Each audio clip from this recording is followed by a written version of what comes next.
السلام علیکم دوستو، حضرت سیدنا مالک بن دینار رحمہ اللہ فرماتے ہیں کہ ایک سفر کے دوران مجھے سخت پیاس لگی تو میں پانی کی تلاش میں ایک وادی کی جانب چل پڑا۔ اچانک میں نے ایک خوفناک آواز سنی تو سوچا شاید کوئی درندہ ہے جو میری طرف آ رہا ہے۔ چنانچہ میں بھاگنے ہی والا تھا کہ پہاڑوں سے کسی نے مجھے پکار کر کہا، اے انسان، ایسا کوئی معاملہ نہیں جس طرح تم سمجھ رہے ہو، یہ تو اللہ کا ایک ولی ہے۔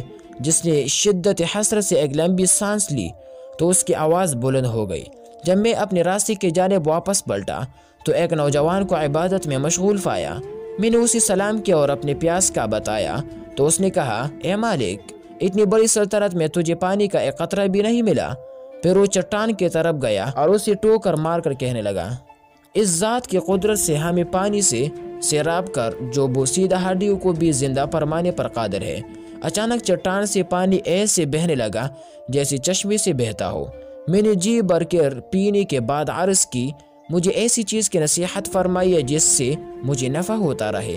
تو اس نے کہا، تنہائی میں اللہ کی عبادت میں مشغول جائیے، وہ آپ کو جنگلات میں پانی سے سیراب کر دے گا۔ اتنا کہہ کر وہ اپنے راستے پر چلا گیا۔